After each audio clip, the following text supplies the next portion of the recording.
Hello everyone, welcome to exam treasury. इस video में हम लोग डिस्कस करेंगे सी यू ई टी।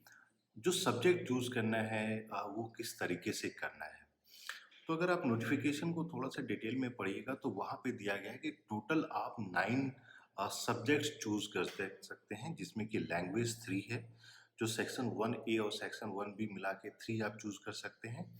और सेक्शन आपका 2 जो है उसमें और सेक्शन 3 दोनों मिला के 6 चूज कर सकते हैं।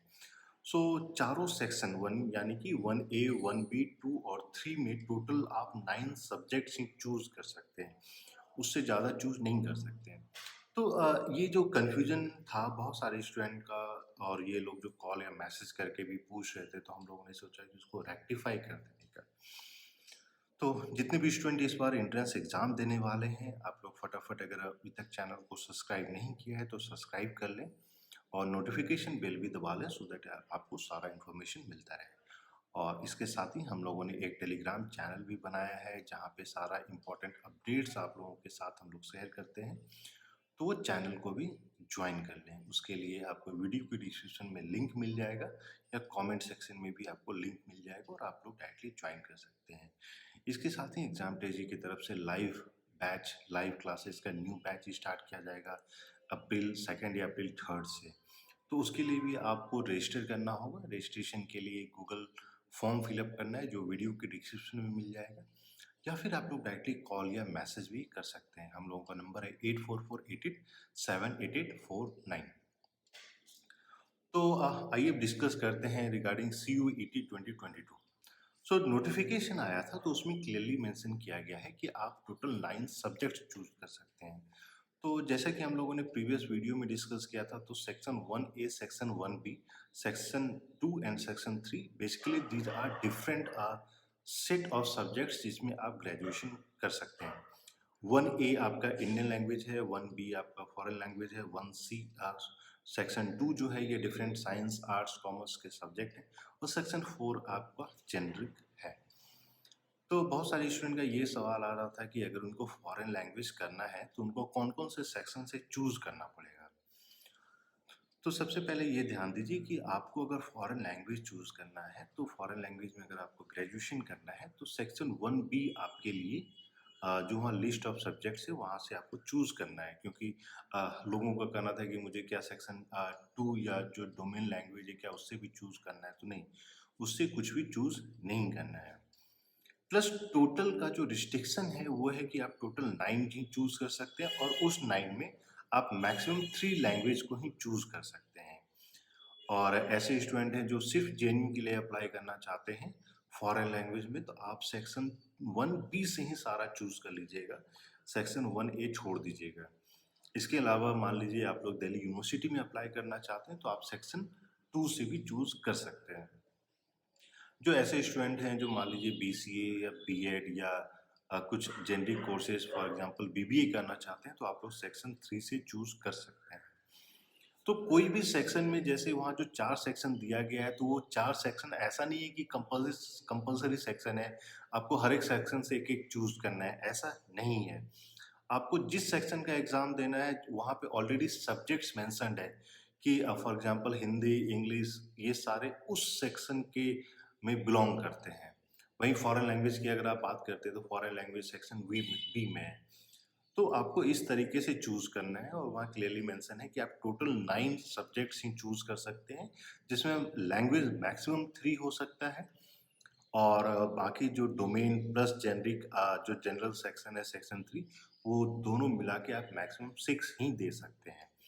और कोई ऐसे स्टूडेंट हैं जो मान लीजिए फॉरेन लैंग्वेज नहीं देना चाहते हैं या इंडियन लैंग्वेज नहीं करना चाहते हैं, तो आपके लिए रिस्ट्रिक्शन ये है कि आप सेक्शन 2 से मैक्सिमम 6 ही चूज़ कर सकते हैं। तो ऐसा नहीं है कि आप सेक्शन 2 से ही आपने 9 चूज़ कर लिया। तो लिमिटेशन वही है। आपका जो सेक्शन 3 जो है वो इंडिपेंडेंट, वहाँ पे बस एक ही है। सेक्शन 3 में irrespective of total number of subjects कितना है, वहाँ पे एक ही एग्ज़ाम होगा। लेकिन सेक्शन 2 का क्योंकि डिफरेंट सब्जेक्ट्स है, तो उस सब्जेक्ट वाइज़ एग्ज़ाम होगा, इसलिए आप मैक्सिमम 6 सब्जेक्ट ही चूज़ कर सकते हैं। तो मैं फिर से बता दूँ, सेक्शन 1A, सेक्शन 1B मिला के आप मैक्सिमम 3 सब्जेक्ट चूज़ कर सकते हैं, और सेक्शन 2 और सेक्शन 3 दोनों मिला के आप मैक्सिमम 6 सब्जेक्ट्स चूज़ कर सकते हैं। दूसरा एक तो ये हो गया, दूसरा कि कोई भी सेक्शन कंपल्सरी नहीं है। ये नहीं है कि आपको चारों सेक्शन को फ़िल करना है। आपको सिर्फ़ फॉरेन लैंग्वेज चूज़ करना है तो आपको सिर्फ़ 1 बी चूज़ करना है। आप मान लीजिए फॉरेन लैंग्वेज, इंग्लिश, हिंदी या जनरल में आप एडमिशन नहीं लेना चाहते हैं। आप हो सकता है कि फिज़िक्स, केमिस्ट्री, मैथ्स या हिस्ट्री, ज्योग्राफी, पॉलिटिकल साइंस ये 6 आपको अप्लाई करना है। तो आपको सिर्फ़ सेक्शन 2 ही चूज़ करना है और बाकी सेक्शन को आपको अनटच्ड रखना है।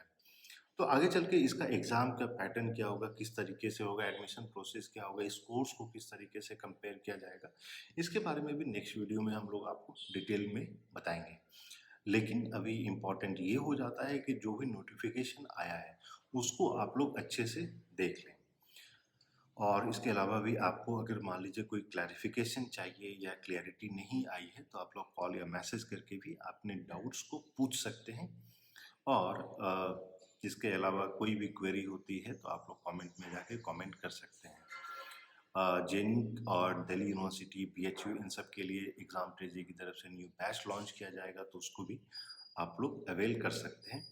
ये वीडियो पसंद आया तो प्लीज़ लाइक कर लें, और अभी तक अगर आपने चैनल को सब्सक्राइब नहीं किया है तो चैनल को फटाफट सब्सक्राइब भी कर लें, और टेलीग्राम चैनल ज्वाइन कर लें, सो दैट कि आपको सारा लेटेस्ट इन्फॉर्मेशन और अपडेट्स भी हम लोग वहाँ पे शेयर करते रहें। क्योंकि जैसे सिलेबस होता है, इंपॉर्टेंट बुक्स होता है, क्विज टाइप के क्वेश्चंस होते हैं, वो सारा चीज़ हम लोग वहाँ पे आपके साथ शेयर करेंगे। और एक-एक करके हर एक वीडियो में छोटे-छोटे पॉइंट्स को जो नोटिफ़िकेशन में एनटीए के द्वारा लाया गया है, उन सारे इन्फॉर्मेशन को हम लोग एक्सप्लेन करेंगे, सो दैट आप उसको अच्छे से समझ सकें और अपना प्रिपरेशन स्टार्ट कर सकें। इसके अलावा बहुत सारे ऐसे स्टूडेंट हैं जिनका ये कॉल आ रहा था कि क्या बोर्ड सीबीएसई का जो बोर्ड एग्ज़ाम है उसके बाद प्रिपरेशन स्टार्ट किया जा सकता है। देखिए, सीबीएसई का जो बोर्ड एग्ज़ाम होगा, उसके बाद आपके पास बहुत कम ही समय बचेगा एंट्रेंस एग्ज़ाम की प्रिपरेशन करने के लिए। इस बार बोर्ड एग्ज़ाम के मार्क्स के बेसिस पे आपका एडमिशन नहीं होगा दिल्ली यूनिवर्सिटी में। तो इम्पॉर्टेंट हो जाती है कि आप अभी से अपना एंट्रेंस का प्रिपरेशन करना शुरू कर दें। प्लस कॉलेज भी सोच लें कि कौन से कॉलेज में आपको एडमिशन लेना है, क्योंकि डिफ़िकल्ट हो जाएगा इस बार। थोड़ा-सा फर्स्ट टाइम है तो कॉम्पिटिशन तो रहेगा ही रहेगा। प्लस अनसर्टेनिटी है, तो इसके लिए इम्पॉर्टेंट हो जाती है कि जितना अच्छे से प्रिपरेशन करें, उतना अच्छे से आपको एडमिशन मिल पाएगा। तो होपफुली जो मैंने बताया कि यहाँ पे आपको जो 4 सेक्शंस हैं, वो सेक्शंस हैं कि आप कौन से सेक्शन के सब्जेक्ट में एडमिशन लेना चाहते हैं। तो आपको उन जो सब्जेक्ट में आपको एडमिशन लेना चाहते हैं, आपको उसी सेक्शन के फॉर्म को फिल करना है और आपको उसी सेक्शन का एग्ज़ाम देना है। उसमें कोई कंपल्सरी सेक्शन नहीं है, कोई कंपल्सरी सब्जेक्ट नहीं है, ये चॉइस ऑफ सब्जेक्ट्स है, और ऑन द बेसिस ऑफ आप क्या चूज़ करना चाहते हैं, आपको एंट्रेंस एग्ज़ाम देना है। सो इस वीडियो में इतना ही, और आगे हर एक वीडियो में हम लोग छोटे-छोटे पॉइंट्स के रूप में सारी चीज़ों को एक्सप्लेन करते रहेंगे। So thank you and all the